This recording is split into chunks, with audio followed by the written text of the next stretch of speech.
नमस्कार, मैं हूं पीयूष शर्मा और आप देख रहे हैं नेक्स्ट न्यूज़ पॉलिटिकल बाइट। अब देखिए यहाँ पे उत्तर प्रदेश के 7 तमाम राज्यों में इलेक्शंस होने वाले हैं। बाय इलेक्शन है, गुजरात के चुनाव है, हिमाचल प्रदेश के चुनाव हो चुके हैं जिनका रिजल्ट 8 दिसंबर 7 दिसंबर को आने वाला है। अब देखिए उत्तर प्रदेश में हर एक जो पार्टी है या तो वो भाजपा के साथ जा रही है या सपा के साथ जा रही है, और जो छोटी मोटी पार्टियां वो अकेले ही चुनाव लड़ रही हैं। अब जो सपा के साथ है वो तो देखिए भाजपा पर हमलावर होंगी होंगी, ये तो देखिए एक पारंपरिक उनकी परंपरा है कि उनको भाजपा का विरोध करना ही है, चाहे अच्छा हो चाहे बुरा में हो। अब यहाँ पे क्या हो रहा है, उत्तर प्रदेश में मैनपुरी के चुनाव है, खतौली के हैं, रामपुर के उपचुनाव हैं। मैनपुरी में डिंपल यादव खड़ी हुई हैं जिनका सपोर्ट हर कोई कर रहा है। सपा का छोटे से छोटे कार्यकर्ता से लेकर बड़े बड़ा नेता जो भी है और सपा के साथ जितनी भी पार्टी जुड़ी हुई है वो सब डिंपल यादव का चुनाव प्रसार कर रही है, जिसमें राजा भैया भी शामिल है। राजा भैया जिन्होंने बीजेपी का सपोर्ट करा था द्रौपदी मुर्मू जब राष्ट्रपति बनी थी, तो बीजेपी का सपोर्ट करा था सपा ने उनको यह बोला था कि देखिए आप हमें सपोर्ट करिए और बीजेपी के विपक्ष में खड़े रहिए। लेकिन योगी आदित्यनाथ का एक कॉल गया, मीटिंग हुई, तो वहां पे उन्होंने राजा भैया ने ये बोल दिया कि देखिए हम तो बीजेपी का सपोर्ट करेंगे। अब वही राजा भैया सपा के लिए चुनाव प्रसार कर रहे हैं। तो यहाँ पे चुनाव के लिए, कुर्सी के लिए, सत्ता के लिए देखिए कि लोग पाले बदलते रहते हैं। सिर्फ राजा भैया एक ऐसे इंसान नहीं है, एक ऐसे नेता नहीं है। लगातार देखिए, सबसे बड़ी मिसाल तो देखिए नीतीश कुमार है। नीतीश कुमार ने कैसे पाला बदलते हैं ये देखिए, और इसी वजह से उनको पलटू नीतीश भी कहा जाता है। अब आते हैं यूपी पर। यूपी में पल्लवी पटेल ने देखिए लखनऊ आंदोलन शुरू कर दिया, लखनऊ घेरो आंदोलन, यानी कि लखनऊ को घेरने का आंदोलन उन्होंने शुरू कर दिया है। किस लिए? भाजपा के बढ़ते हुए भ्रष्टाचार को देखते हुए, भाजपा की नीतियों के खिलाफ जो आंदोलन कर रहे थे छात्र, जो कि बीएचयू में भी हो रहा था, इलाहाबाद यूनिवर्सिटी में भी हो रहा था, तो वहां पे देखिए उन्होंने पल्लवी पटेल उन छात्रों के साथ जुड़ गई। अब लखनऊ घेरो आंदोलन उन्होंने शुरू कर दिया है। ये आंदोलन कितनी दूर तक जाएगा ये तो इसका तो हमें अभी से बता नहीं सकते, लेकिन हाँ, आज जो देखिए पल्लवी पटेल की बाइट हमारे पास आई थी, पल्लवी पटेल ने जो छात्रों के साथ जुड़कर भाषण दिया था वो काफी करारा भाषण था। पहले तो मैं आपको भाषण सुनाता हूं कि पल्लवी पटेल ने ऐसा क्या बोला था जिससे भाजपा देखिए इतने नाराज हो गए। केपी मौर्य देखिए धमकी देना शुरू कर चुके हैं पल्लवी पटेल को। पहले आप ये भाषण सुनिए, उसके बाद मैं आपको आगे की खबर बताता हूं। मैं विपक्ष में हूं, मेरी बात कितनी सुनी जाएगी नहीं सुनी जाएगी पता नहीं, लेकिन मेरा ये मानना है कि आंदोलन जब शुरू होता है और उसको धीमे धीमे तेज धार मिलती है तो भले उसमें आपको रिजल्ट्स ना मिले, आपके मनमाफिक रिजल्ट्स ना मिले, लेकिन कम से कम आंदोलन उठाने वालों की आवाज को एक दम तो मिलती है। क्योंकि मैंने एक कहानी सुनी, एक बार जंगल में आग लगी, सब पक्षी पेड़ से उड़ के भागने लगे। एक चिड़िया बैठी रही और वो चोंच में पानी भर भर के आग में डाल रही थी। बाकी सब हंसने लगे। उन्होंने कहा तुम्हारे इससे क्या होगा, इतने इतने पानी डालने से आग तो बुझेगी नहीं, जंगल खत्म हो जाएगा। तो उसने बोला कि हो जाने दो जंगल खत्म, लेकिन जंगल खत्म होने के बाद जब लिखी जाएगी कहानी तो मेरा नाम आग बुझाने वालों में लिखा जाएगा। आप लोगों के साथ इस आंदोलन का हिस्सा बनूं और विश्वास दिलाने आई हूं, वादा करने आई हूं आप लोगों से कि सड़क से लेके सदन तक आप लोगों के साथ इस आंदोलन को पूरी मजबूती से लड़ूंगी। भले ही नामो निशान मिट जाए, लेकिन अपना नाम इस बात में तो रहेगा कि अपने हक और अधिकारों के लिए हम लड़े, अपनी आवाज उठाई, जिंदगी एक बार मिलती है, हमें भी मिली है, तो इसको 100% सही तरीके से जीना है। हमको उस वक्त को याद करना होगा जब जेपी नारायण साहब का दौर था। मुट्ठी भर छात्रों ने इस देश की दशा, दिशा और फोटोग्राफ बदल दी, पिक्चर बदलने का काम किया। तो क्या हम यहाँ मुट्ठी भर से ज्यादा नहीं है?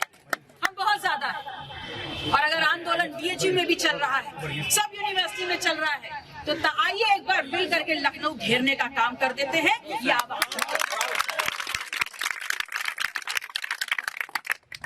मेरी जिस प्रकार भी जहाँ भी जरूरत रहे, अपनी इस दीदी को, मुझे विधायक जी तो कोई कहता ही नहीं है, सब दीदी के। तो देखा कैसे आपने पल्लवी पटेल ने एक कहानी बताई जंगल वाली, और साथ ही साथ लखनऊ घेरने का उन्होंने पूरा का पूरा प्लान बना लिया है कि कैसे उन्होंने लखनऊ छात्रों के साथ मिलकर, युवाओं के साथ मिलकर लखनऊ को घेरना है, भाजपा के खिलाफ कैसे आंदोलन उठाना है। अब हमारे साथ देखिए जयंती जहां जुड़ चुकी है। जयंती, लखनऊ घेरने का प्रोग्राम पल्लवी पटेल बना रही है।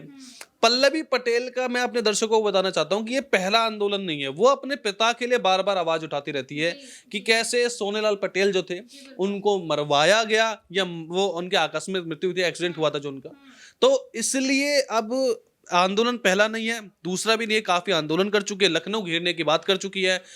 उत्तर प्रदेश के जितने भी युवा हैं, यूनिवर्सिटीज के छात्र हैं, उनके साथ मिलकर लखनऊ घेरने की बात है। भाजपा के खिलाफ भ्रष्टाचार का बात चल रही है यहाँ पे।